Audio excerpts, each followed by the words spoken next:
சிவா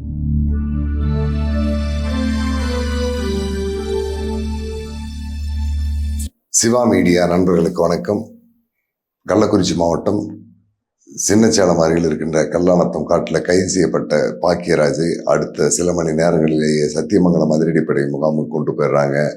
அங்கே அவருக்கு நடந்த முதல்கட்ட விசாரணையிலேயும் ஏற்கனவே அரியலூர் பகுதியில் கைது செய்யப்பட்ட இளவரசனுடைய ஆதரவாளர்கள் பலர்கிட்ட விசாரித்த அடிப்படை, குறிப்பாக சங்கர், செல்வம் 2 பேர்கிட்ட விசாரித்ததுலேயும் வீரப்பன் குழுவினர் உடக்காப்பள்ளம் காட்டு பகுதியில் தான் இருக்காங்க அப்படிங்கிறத தமிழ்நாடு அதிரடிப்படை தெரிஞ்சுக்கிறாங்க.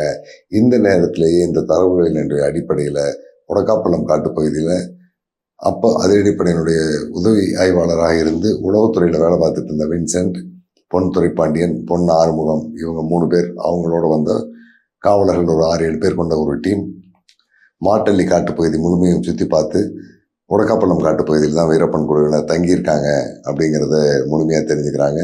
அவங்க கொடுத்த தகவலினுடைய அடிப்படையில் அடுத்ததாக மன்னாரி அதிரடிப்படை முகாமிலிருந்து தகவல் தட்டக்கரை அதிரடிப்படை முகாமுக்கு போகுது.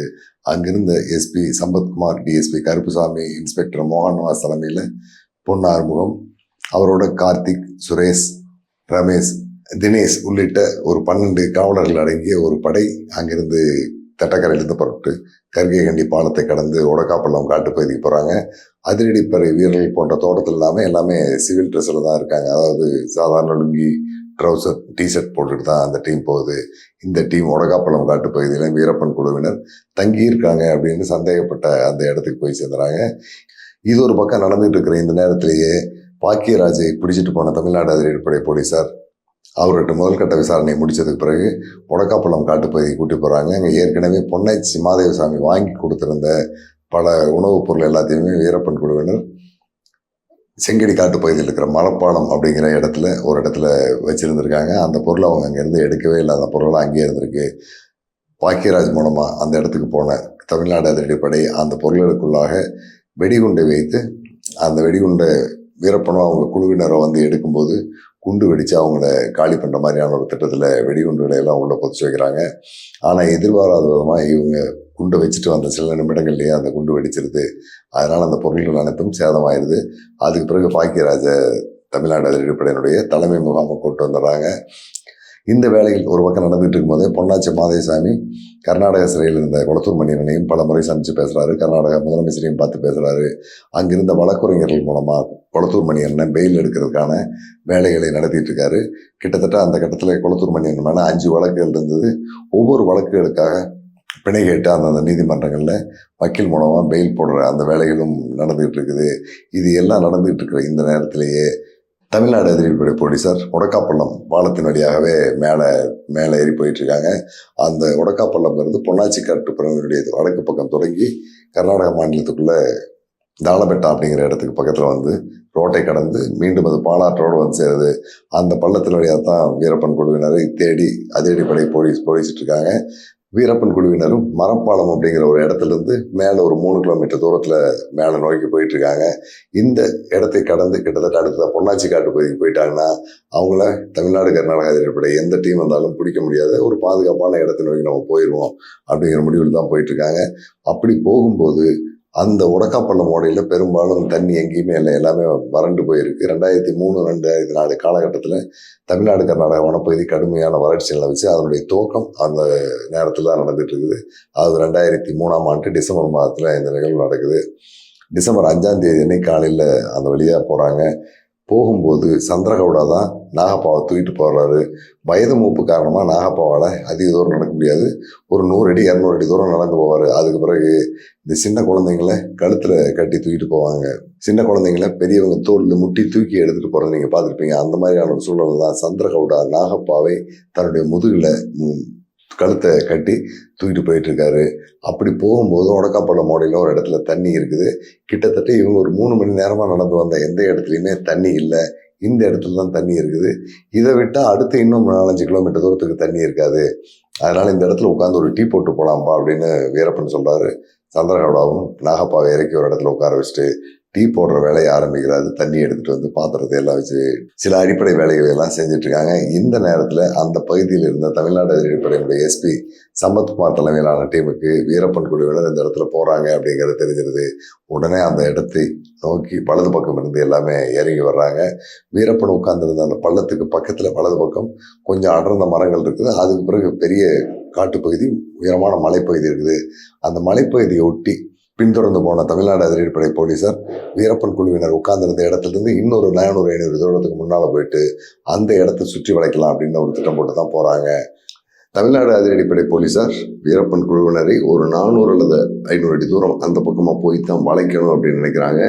அவங்க அப்படி நினைக்கிறதுக்கு காரணம் என்ன பார்த்தீங்கன்னா, பல இடங்களில் வீரப்பன் குழுவினரை கண்ணுக்கு எட்டின தூரத்தில், அதாவது துப்பாக்கி குண்டனுடைய தாக்குதலுக்கு சிக்கி அடிபடக்கூடிய அந்த தூரத்தில் பார்த்து அவங்க மேலே துப்பாக்கியில் சுடும் போதும் கூட அவங்க ரொம்ப லாபகமாக அதிலிருந்து தப்பிச்சு காட்டுப்பகுதிக்குள்ளே ஓடி போயிடுவாங்க.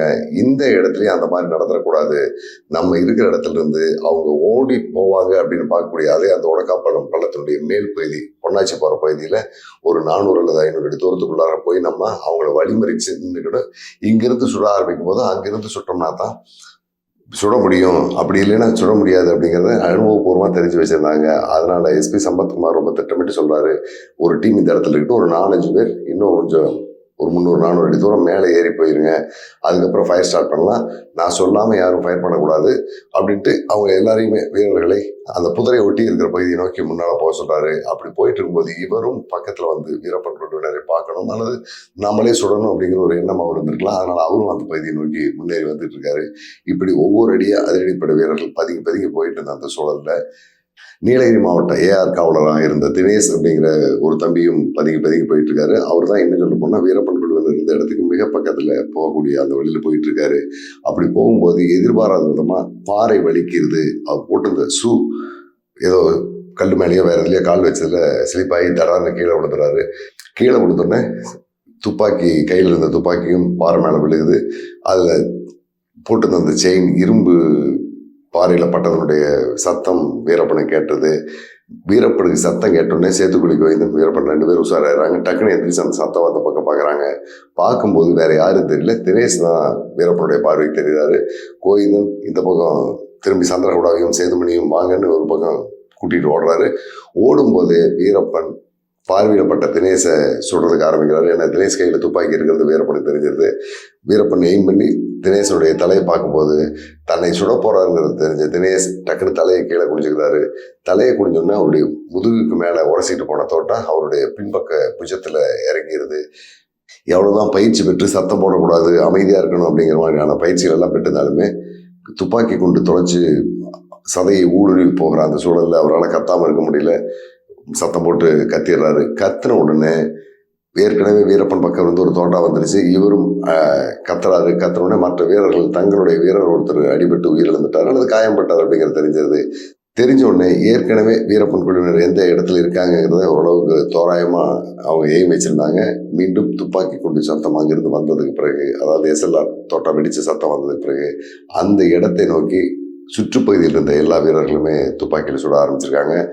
தலைமை அதிகாரியினுடைய உத்தரவு, கட்டுப்பாடு இதெல்லாம் எதையுமே மீறினாங்க. உடனடியாக துப்பாக்கியில் சுட ஆரம்பிச்சிடுறாங்க. ஏற்கனவே வீரப்பன் சொல்றதுக்கு முன்னே அங்கிருந்து 2 பேரையும் கூட்டிகிட்டு நகர்ந்த சேத்துக்குழி கோவிந்தன் எந்த விதமான பாதிப்பும் இல்லாமல் மறைஞ்சிட்றாரு. பாறைகளுக்கு இடையிலையோ புதர்களுக்கு இடையிலையோ ஒழிஞ்சிட்றாரு.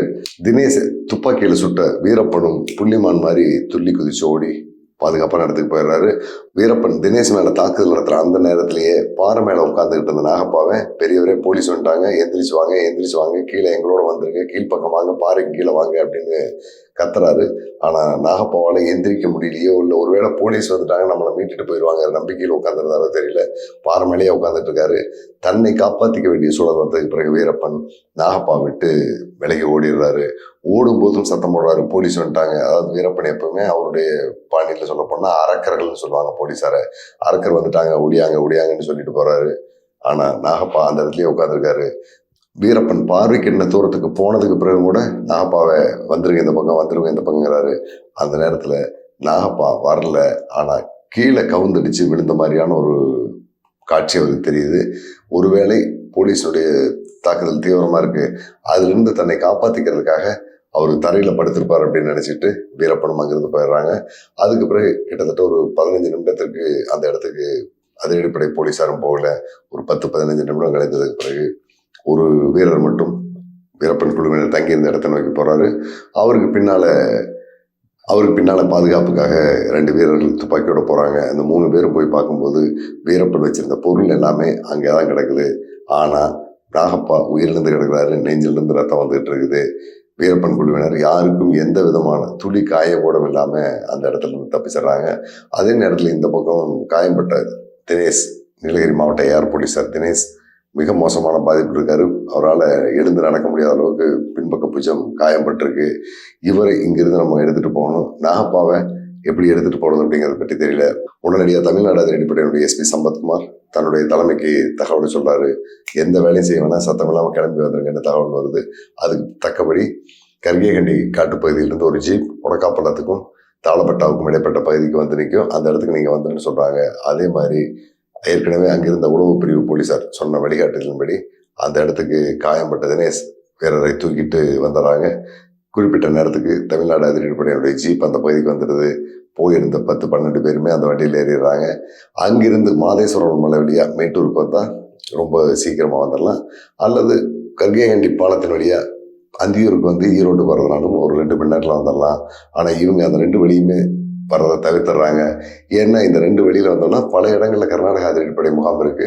தமிழ்நாடு அதிரடிப்படை வீரர்கள் அந்த வகையில போனாங்க அப்படிங்கிறது ரொம்ப எளிமையா பதிவாயிடும், எல்லாத்துக்கும் தெரிஞ்சிடும். அந்த 2 பாதையிலையுமே போக்குவரத்து ரொம்ப ரொம்ப குறைவா இருக்கும். ஒரு நாளைக்கு அதிகபட்சம் ஒரு 10-15 வண்டிகளுக்கு மேல பெருசா போகாது. போக்குவரத்துக்கு போற பேருந்துகளை தவிர மற்ற தனியார் வண்டிகள் ரொம்ப குறைவா தான் போகும். இந்த வழியா போறது நமக்கு சிக்கல் அப்படின்னு முடிவு பண்ணிட்டு ஒடக்காப்பள்ளம் காட்டிலிருந்து கொள்ளைகால் சாம்ராஜ் நகர் வழியா சத்தியமங்கலம் வந்து அங்கிருந்து கோயம்புத்தூர் போறதை முடிவு பண்ணிக்கிறாங்க. ஏன்னா அந்த ரோடு அந்த காலகட்டத்திலையும் ஒரு நாளைக்கு 1000-1500 வண்டிகள் போயிட்டு இருக்கிற ரோடு. எல்லா வண்டியையும் போலீஸார் நினைவுல வச்சிருக்க முடியாது. இவங்க போனது அதிரடிப்படையினுடைய ஜீப் மாதிரி இல்லாம பிரைவேட் ஜீப் மாதிரி தான் இருக்கு. அதனால கர்நாடக அரசுக்கும் கர்நாடக போலீஸாருக்கும் தெரியாம நம்ம தமிழ்நாட்டுக்கு வந்துடலாங்கிற முடிவில் அதே மாதிரி சத்தியமங்கலம் சாம்ராஜ் நகர் வழியா கோயம்புத்தூர் வந்துடுறாங்க. கோயம்புத்தூர் வந்து காயம்பட்ட வீரர் தினேஷை கோவையில் இருக்கக்கூடிய ஒரு மருத்துவமனையில் சேர்த்துறாங்க. அந்த மருத்துவமனையில் அவங்க சேர்த்து இருக்கு. அதே நேரத்தில் இன்னொரு நிகழ்வும் கோயம்புத்தூர் நடந்துருது. கோவை புதூர் அதிரடிப்படை முகாமில் இருந்த வீரர்கள் எல்லாமே அந்த அன்னைக்கு, அதாவது 2003ஆம் ஆண்டு டிசம்பர் 5ஆம் தேதி அன்னைக்கு காலையில் துப்பாக்கி சுழற்றுவதற்கான ஒரு பயிற்சி கொடுக்குறாங்க. கிளாக் 17 அப்படிங்கிற ஒரு கைத்துப்பாக்கி இருக்கு. அந்த துப்பாக்கியை ஆள்காட்டு விரல்ல பிடிச்சி சுற்றி பழகி அதை எடுத்து வேகமாக சுடுறதுக்கான ஒரு பயிற்சி முறை இருக்கு. அந்த பயிற்சி முறை எல்லாமே கொடுத்துட்டு இருக்காங்க. அப்போ சேலத்தை சேர்ந்த ரமேஷ் அப்படிங்கிற ஒரு வீரர் துப்பாக்கி சுழற்றும் போது அந்த துப்பாக்கி எதிர்பாராம வெடிச்சிருது. வெடிச்சதுனால ஆள்காட்டி விரலுக்கும் கட்டை விரலுக்கும் இடைப்பட்ட சதைப்பகுதி கிழிஞ்சிருது. கட்டை விரலினுடைய எலும்பும் 2-3 இடத்துல உடைஞ்சு போயிருது. ரொம்ப மோசமான நிலைமையில் இருந்த அவரை அதே மருத்துவமனையில் தான் சிகிச்சைக்கு சேர்த்திருக்காங்க. அவர் சிகிச்சையில் இருக்கிற அந்த நேரத்திலேயே பின்னால இந்த வீரரும், அதாவது நாகப்பா மீட்பு நடவடிக்கையின் போது வீரப்பனால் காயம்பட்ட வீரர் தினேஷும் அங்கே வந்துடுறாரு. 2 பேரையும் அதே மருத்துவமனையில் சிகிச்சைக்கு சேர்த்துட்டு ரமேஷ் சுத்தும் போது ஏற்பட்ட விபத்தினால் வெடித்த துப்பாக்கியினுடைய தோட்டா தினேஷ் மேலே பட்டுருச்சு அப்படிங்கிற மாதிரி ஒரு கணக்கு காட்டி போலீஸினுடைய ரெக்கார்டை பதிவு பண்ணி முடிச்சு 2 பேரையும் ட்ரீட்மெண்ட்டில் சேர்த்துறாங்க. இது நடந்துகிட்டு இருக்கிற இந்த நேரத்திலேயே பொன்னாச்சி மாதேவசாமி கொளத்தூர் மணியனை சந்திச்சு அவர் பெயிலில் எடுக்கிறதுக்கான வேலைகளை செய்கிறாரு. பெங்களூர், மைசூர், கொள்ளைகள் போன்ற பகுதிகளில் இருந்து எல்லா வழக்கறிஞர்களும் கொளத்தூர் மணியனுடைய வழக்குகளுக்கான பெயில் போடுற அந்த வேலைகளையும் செஞ்சுக்கிட்டு இருக்காங்க. இந்த நேரத்திலேயே கர்நாடக முதலமைச்சர் SM கிருஷ்ணாவுடைய நெருங்கிய நண்பர் சாஸ்திரி என்பவர் கொளத்தூர் மணியனை போய் சந்திச்சு பெல்காம் ஜெயிலில் பார்த்து பேசுறாரு. அப்போ கொளத்தூர் மணியன் ரொம்ப தெளிவாக சொல்றாரு, எனக்கும் வீரப்பனுக்கும் எந்த தொடர்பும் கிடையாது, எனக்கும் உங்களுக்கும் எந்த தொடர்பும் கிடையாது. ராஜகுமாரை வீரப்பன் கடத்திட்டு போய் வச்சிருந்தப்ப உங்க முதலமைச்சர் என்னை கூப்பிட்டு பேசினாரு. என்னுடைய கையை பிடிச்சிக்கிட்டு எப்படியாவது என்னை காப்பாத்துங்க, 2 மாநிலத்துக்கும் ஒரு பெரிய சிக்கலை உருவாகிட்டு இருக்குது, என்னால் நிம்மதியாக தூங்க முடியல, எனக்கு உதவி பண்ணுங்கன்னு கேட்டாரு. அந்த வேண்டுகோளின் அடிப்படையில் தான் நான் வீரப்பனை சந்திச்சேன், பேசினேன், அவரை மீட்டு வெளியில் கொண்டு வந்தேன். வீரப்பன் விவகாரத்தில் தலையிட்டதுனால தமிழ்நாடு கியூ பிரான்ச் போலீஸாரும் என் மேலே ஒரு கேஸை போட்டு கிட்டத்தட்ட ஒரு 3 மாதம் சிறையில் வச்சாங்க. இந்த சூழல் நடந்துகிட்டு இருக்கும்போது கர்நாடக அதிரடிப்படை என்னை கடத்திட்டு வந்து என் மேலே 5 வழக்குகளை போட்டிருக்காங்க. இது பற்றி தனக்கு எதுவுமே தெரிஞ்சுக்காத மாதிரி முதலமைச்சர் SM கிருஷ்ணா உட்கார்ந்துட்டு இருக்காரு. ராஜகுமார் மீட்பு விவகாரத்தில் நான் ஏதாவது உங்கள்கிட்ட உதவி கேட்டனா, இல்லை ஏதாவது கைமாறு கேட்டனா, எனக்கு ஏதாவது அவர் செய்ய சொல்லி வேண்டுகோள் வச்சனா, எந்த உதவியாவது வாங்கினா, எதுவுமே வாங்கலை. ஒரு சமூக அடிப்படையில், சமூக அக்கறையின் அடிப்படையில் தான் நான் இந்த வேலையை செஞ்சேன். ஆனால் உங்கள் முதலமைச்சர் இதை பற்றி எதுவுமே யோசிக்காமல் இருக்காரு. அவருடைய நேரடி கட்டுப்பாட்டில் இருக்கக்கூடிய காவல்துறையின் கீழே இருக்கக்கூடிய ஒரு அதிகாரி என் மேலே 5 வழக்கு போட்டிருக்காரு. இதெல்லாம் உங்கள் முதலமைச்சருக்கு தெரியாமல் தான் நடந்திருக்குதா? எப்படி இதையெல்லாம் அனுமதிக்கிறாரு? இதையெல்லாம் அனுமதித்ததுக்கு பிறகும் இப்போ நாகப்பாவை வீரப்பன் கடத்திட்டாருன்னு கொஞ்சம் கூட வெக்கம் இல்லாமல் என்னை பார்த்து பேசுறதுக்கு உங்களை அனுப்பியிருக்காரு. உங்களுக்கு எல்லாம் வெக்கமா இல்லையா அப்படின்னு கேட்குறாரு. அதுக்கு பிறகு மீண்டும் சொல்றாரு, உங்களுக்கு வெக்கமா இல்லையான்னு கேட்டது நான் உங்களை கேட்கல, உங்க முதலமைச்சர் SM கிருஷ்ணாவை தான் கேட்குறேன். நீங்க அப்படியே போய் சொல்லுங்க. மனிதனுக்கு தன்மானம் ரொம்ப முக்கியம். எந்த சூழ்நிலையும் தன்மானத்தை இழந்து வாழக்கூடாது அப்படிங்கிற விஷயத்தை கிருஷ்ணா கிட்ட சொல்லுங்க. நீங்க வந்ததுனால உங்க மேல எனக்கு வருத்தம் கிடையாது. நீங்க அவர் சொன்ன வேலையை செய்றீங்க, அவ்வளவுதான். உங்க நண்பருக்கு சில நல்ல விஷயங்களை சொல்லுங்க அப்படின்னு ரொம்ப நீண்ட நேரம் ஒரு ஆலோசனையும் சொல்றாரு, தன்னுடைய ஆதங்கத்தையும் சொல்றாரு. அதுக்கு பிறகு நீங்க என்னதான் செஞ்சாலும் நான் என்னுடைய பணியிலிருந்து நான் மாற மாட்டேன். ஏற்கனவே பொள்ளாச்சி மாதேசன் மூலமா நாகப்பாவை விடுதலை பண்ணிருங்க. என் மேல போட்டிருக்கிற வழக்கு எல்லாமே சாதாரண வழக்குகள். இதுல இருந்து நான் எளிதில் பெயிலில் வந்துடுவேன். இதுக்காக பெரியவரை நீங்க காட்டுக்குள்ள வச்சிருக்க வேண்டாம்னு சொல்லி வீரப்பனுக்கு கேசட் அனுப்பிட்டேன், கிளம்புங்க அப்படின்னு சொல்லிடுறாரு. அதுக்கப்புறம் அங்கிருந்து கிளம்பி வந்த சாஸ்திரி கர்நாடக முதலமைச்சருக்கு தகவல் கொடுத்துட்டு அவரும் இன்னொரு பக்கம் குளத்தூர் மணியனை பெயிலில் விடுவதற்கான சில அடிப்படை வேலைகளை செஞ்சுட்டு இருக்காரு. இந்த விவகாரமெல்லாம் இப்படி நடந்துட்டு இருக்கிற நேரத்திலேயே டிசம்பர் 8ஆம் தேதி அன்னைக்கு ஒடக்காப்பள்ளம் காட்டுப்பகுதியில் இருக்கிற மாடு மேய்ச்சிட்டு இருக்கிற ஒரு பழங்குடியை வீரப்பன் குழுவினர் சந்திக்கிறாங்க. சந்திச்சு ஒரு ஆடியோ கேசட் கொடுக்குறாங்க. இதை எப்படியாவது உடனடியாக காமகரையில் இருக்கிற அமைச்சர் நாகப்பா வீட்டில் சேர்த்துருங்கன்ட்டு அந்த ஆடியோ கேசட் கிட்டத்தட்ட சாயங்காலம் 4 மணிக்கெல்லாம் காமகரைக்கு வந்துடுது. அது தகவல் தெரிஞ்சு பொள்ளாச்சி மாதேவசாமியும் அங்கே போகிறாரு. அதுக்கு பிறகு என்ன நடந்ததுன்னு நான் பொள்ளாச்சி மாதேவசாமிகிட்ட கேட்கும்போது, அந்த ஆடியோ கேசட்டை நான் போட்டு கேட்கும்போதே வீரப்பன் பேச்சு கொஞ்சம் உடைஞ்சு போயிருந்தது. டிசம்பர் மாதம் 4ஆம் தேதி அன்னைக்கு சாயங்காலம் நாங்கள் காட்டுப்பகுதியில் ஒரு இடத்துல தங்கி இருக்கும்போது கெட்ட சயனம் சொல்லிச்சு. அதுக்கு பிறகு நடந்த எல்லா நடவடிக்கைகளுமே நல்லதாக நடக்கலை, கெட்ட சகனமாக நடந்துகிட்டு இருந்தது. உடனடியாக நம்ம இடத்த மாற்றணும்னு டிசம்பர் 5ஆம் தேதி அன்னைக்கு காலையில் 7 மணிக்கெல்லாம் நாங்கள் இருந்த இடத்துலேருந்து புறப்பட்டு ஒரு 9-9:30 மணி அளவில் செங்கடியிலிருந்து பொள்ளாச்சி போகிற வழியில் மரப்பாலம் ஒன்று இருக்குது. அந்த மரப்பாலத்துக்கு அடுத்து ஒரு 3/4 கிலோமீட்டர் தூரத்தில் ஒரு அணை இருக்கும். அந்த அணைக்கு பக்கத்தில் நாங்கள் மேலே நடந்து போயிட்டு இருந்தோம். போகிற வழியில் ஒரு இடத்துல தண்ணி இருந்தது. இந்த இடத்துல டீ போட்டு குடிச்சிட்டு போகலான்னு பசங்களை டீ போட சொல்லிட்டு நாங்கள் உட்காந்துருந்தோம். பெரியவரும் பாறை மேலே உட்காந்து பேசிகிட்டு இருந்தார். அப்போ தெற்கு பக்கம் இருந்து தமிழ்நாடு அதிரடிப்படை போலீஸார் சுற்றி உடைச்சிட்டாங்க. அதுக்கு முன்னே மாற்றல்லையோ ஒட்டுறதொட்டி ஒடக்காப்பள்ளம் பகுதியை சேர்ந்த சிலர் உளவாளிகளை வச்சு அதிரடிப்படை போலீஸார் நாங்கள் இருக்கிற காட்டு பகுதிக்கெல்லாம் வந்துட்டு இருக்காங்கன்னு எனக்கு தெரிஞ்சிருந்தது. அதனால தான் நாங்கள் உடனடியாக இடமாற வேண்டிய சூழல் வந்து இடமாறிக்கிட்டு இருந்தோம். தெற்கு பக்கம் இருந்து வந்த போலீஸார் நான் பார்த்துட்டேன், என் மேலேயும் சுட்டாங்க, நானும் திருப்பி சுட்டேன். சுடும்போது பெரியவரை தயவுசெய்து இங்கேருந்து வந்துருங்கன்னு சொன்னேன். அவர் வராமையே உட்காந்துட்டு இருந்தார். தாக்குதல் அதிகமானதுக்கு பிறகு நாங்கள் 4 பேரும் அங்கேருந்து தப்பிச்சு போயிட்டோம். பெரியவர் கீழே விழுகிற மாதிரி தெரிஞ்சுது. ஒருவேளை காயம்பட்டு கீழே விழுந்திருந்தாலும் அவரை மீட்டு கொண்டுட்டு வந்து இந்நேரம் நாங்கள் வீரப்பன் குழு மேலே தாக்குதல் நடத்தி நாகப்பாவை மீட்டேன்னு சொல்லி அறிக்கை கொடுத்துருப்பாங்க. காயம்படாமலே ஒருவேளை பெரியவளை மீட்டுட்டு வந்திருந்தாலும் இந்நேரம் செய்தி வந்திருக்கு. நானும் 2 நாளாக ஏதாவது செய்தி வருமானு எதிர்பார்த்துட்டு இருந்தேன். எந்த செய்தியுமே வரல. அதுக்கு பிறகுதான் நான் உங்களுக்கு கேசட் அனுப்புகிறேன். எனக்கு என்னவோ சந்தேகமாக இருக்குது. நாங்கள் இருந்த இடமும் எங்களை நோக்கி போலீஸார் சுட்டதும் அந்த இடத்துல இருந்த நாகப்பா பெரியவருக்கு ஏதாவது காயம்பட்டு உயிரிழப்பு ஏற்பட்டிருக்குமோ அப்படிங்கிற எனக்கு ஒரு சந்தேகம் இருக்குது. நீங்கள் உடனடியாக அந்த இடத்துக்கு போய் பாருங்கள். அந்த இடத்துக்கு போகிறதுக்கு கொஞ்சம் சிரமமாக தான் இருக்கும். அதுக்கான வழியை நான் சொல்கிறேன். செங்கிடி காட்டு பகுதியிலேருந்து பொள்ளாச்சி போகிற வழியில் வந்தீங்கன்னா மரப்பாலத்துக்கு பக்கத்துலேயே கீழே ஒடக்காப்பள்ளம் ஓடை போகும். அந்த ஓடையில் மேலே பொள்ளாச்சி போகிற வழியில் ஒரு 3/4 கிலோமீட்டர் 1 கிலோமீட்டர் தூரத்துக்கு போனோம்னா ஒரு ஓடை, அந்த ஓடைக்கு மேலே ஒரு 1/2 கிலோமீட்டர் தூரத்தில் தான் இந்த நிகழ்வு நடந்திருக்கு. அப்போ ஆற்றுக்கும் வடக்கு பக்கம் இருந்து செங்கிடியை சேர்ந்த ஒரு 4 மாடு மேய்க்கிற பசங்க வந்திருந்தாங்க. அந்த மாடு மேய்க்கிற பசங்க தினமும் அந்த இடத்துல வந்து மாடு மேய்ச்சிட்டு இருப்பாங்க. நான் பல முறை பார்த்துருக்கேன். அந்த பசங்களை கூப்பிட்டு துப்பாக்கி சூடு அந்த இடம் எது, சத்தம் கேட்ட இடம் எதுன்னு கேட்டிங்கன்னா அந்த பசங்க இடத்த அடையாளம் காட்டுவாங்க. அந்த பசங்களை கூட்டிகிட்டு நீங்கள் வந்தீங்கன்னா குறுக்கு வழியில் சீக்கிரம் வந்துடலாம், நீங்கள் ஆற்றுக்குள்ளோட போக தேவையில்லை. அதனால் செங்கிடிக்கு போயிட்டு அந்த மாடு மேய்க்கிற பசங்களை கூட்டிகிட்டு போய் பாருங்க அப்படின்னு சொல்லியிருந்தாரு. இந்த தகவல் கேட்ட உடனே வீரப்பன் சொல்லியிருந்த செய்திகள், அதுக்கு பின்னால் நடந்த நிகழ்வுகள் எல்லாத்தையும் ஒரு கூட்டி கழிச்சு பார்க்கும்போது நாகப்பா உயிரோடு இருக்கிறதுக்கான வாய்ப்பு இல்லை. பெரியவருக்கு ஏதோ நடந்துருச்சு, தலைவரை உயிரோடு மீட்க முடியுமா அப்படிங்கிற சந்தேகம் எனக்கு வந்துட்டது. உடனடியாக அன்னூர் பகுதியிலேருந்து ஒரு 30-40 பேரையும் கூட்டிகிட்டு நாங்கள் செங்கிடி போனோம். செங்கிடியில் வீரப்பன் சொல்லியிருந்த மாதிரி அந்த மாடு மேய்க்கிற பசங்களை தேடி கண்டுபிடிச்சி ஊர் பெரியவங்களும் ஆளுமைக்கர் பசங்களையும் கூட்டிட்டு நாங்கள் போனோம். போகும்போது இரவு கிட்டத்தட்ட 7 மணிக்கு பக்கம் ஆயிட்டுது. வீரப்பன் சொல்லியிருந்த அந்த இடத்துக்கு போகும்போது கெட்ட வாசம் வீச ஆரம்பிச்சிட்டது. ஏதோ அசம்பாவிதம் நடந்ததுங்கிற சந்தேகத்தோட ஓடி போய் பார்த்தோம். பெரியவர் நாகப்பா தலைகுப்புற அடிச்சு கிடந்தாரு. உடல் ஊதி போயிருந்தது. நெஞ்சில் ரத்தம் வந்ததுக்கான அடையாளம் இருந்தது. வீரப்பன் சொன்ன அந்த நேரத்திலேயே டிசம்பர் 5ஆம் தேதி போலீஸார் நடத்தின தாக்குதலில் பெரியவர் இறந்துட்டாருங்கிறது உறுதியாயிட்டுது. அதுக்கப்புறம் அவருடைய உடலை திருப்பி போட்டு பார்த்தோம். அப்படி பார்க்கும்போது வீரப்பன் உட்கார்ந்து இருந்ததாக சொல்லக்கூடிய அந்த இடத்துல இருந்து போலீஸார் சுட்டதாக சொல்லக்கூடிய அந்த வட தெற்கு பக்கம் இருக்கிற அந்த இடத்த நாங்கள் பார்க்கும்போது அது கொஞ்சம் உயரமான பகுதியாக இருந்தது. மேலிருந்து கீழே பள்ளத்தில் இருக்கிறவங்களை துப்பாக்கியில் சுட்டாங்கன்னா அது நம்மளுடைய நெஞ்சுக்கு நேராக வராது, கொஞ்சம் மேலேருந்து வந்து இறங்குற மாதிரி தான் வரும். அந்த அடிப்படையில் பார்க்கும்போது பெரியவர் கண்ணத்து மேலே கை வச்சுட்டு உட்காந்துருப்பார் போல இருக்கு. அல்லது நான் இங்கே இருக்கிறேன்னு கையை தூக்குனாரோ என்ன நிகழ்வு நடந்ததோ தெரியல. அவருடைய கையில் லேசாக துப்பாக்கி கொண்டு உரசிக்கிட்டு சதையை கிழிச்சிட்டு போயிருக்குது. அதே கொண்டு தான் நெஞ்சில் ஏறி அவருக்கு உயிரிழப்பை ஏற்படுத்தியிருக்குது. வீரப்பன் சொன்னபடி கணக்கிட்டு பார்த்தோம்னா தமிழ்நாடு அதிரடிப்படை போலீஸார் சுட்டதன் மூலமாக தான் பெரியவர் இறந்திருக்காருங்கிறது தெரியுது. அங்கே என்ன நடந்ததுங்கிறது எங்களால் உறுதியாக சொல்ல முடியல. எல்லாம் ஆண்டவனுக்கு மட்டும்தான் தெரியும். சரி, பெரியவருடைய உடலை அங்கேருந்து அப்படியே நாங்கள் மரங்களை வெட்டி மூங்கிலை வெட்டி பாடம் கட்டி தூக்கிட்டு வந்துட்டோம்.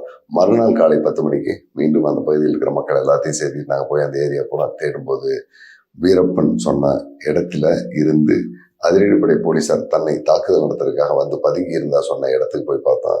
அங்கே AK-47 துப்பாக்கியுடைய 37 காலி தோட்டாக்கள் கிடந்தது. இன்னும் கொஞ்சம் தூரத்துல நிறைய கூட கிடந்துக்கலாம். எங்களால் அவ்வளவுதான் எடுக்க முடிஞ்சது.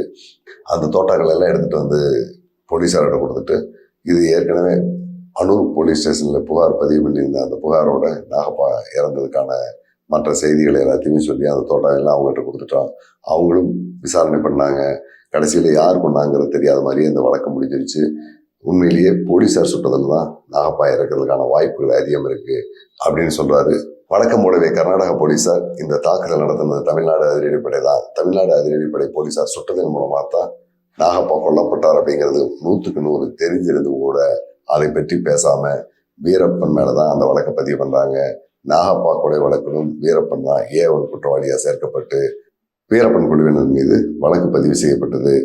கடத்தப்பட்டதிலிருந்து 106 நாட்கள் பிணை கைதியா இருந்த நாகப்பா 5/12/2003 சுட்டுக் கொல்லப்பட்டு விடுகிறார். அதுக்கு பிறகு வீரப்பன் இன்னும் உச்சகட்ட கோபத்துக்கு போறாரு. தமிழ்நாடு அதிரடிப்படை மேலும் கர்நாடக அதிரடிப்படை மேலும் அவருக்கு இன்னும் வன்மம் அதிகமாகுது. இப்ப இருக்கிற சூழல்ல நம் 4 பேரை வச்சுக்கிட்டு 2 மாநில போலீஸாரையும் எதுவும் செய்ய முடியாது. இன்னும் கொஞ்சம் ஆளுகளை சேர்த்தணும். அதுக்கான அடிப்படை வேலையில் இறங்குறாரு. இதுவரை தான் சந்திக்காத இன்னும் வேறு விதமான ஆள்களை சந்திக்க முடிவெடுக்கிறாரு. கர்நாடக தமிழ்நாடு போலீஸார் மேல தாக்குதல் நடத்துறதுக்கு வேற யாரை சேர்த்த முயற்சி பண்ணாரு, வீரப்பன் குழுவோட வேற யார் சேர்ந்தாங்க அப்படிங்கிறத நம்ம அடுத்த வீடியோவில் பார்ப்போம். நன்றி, வணக்கம்.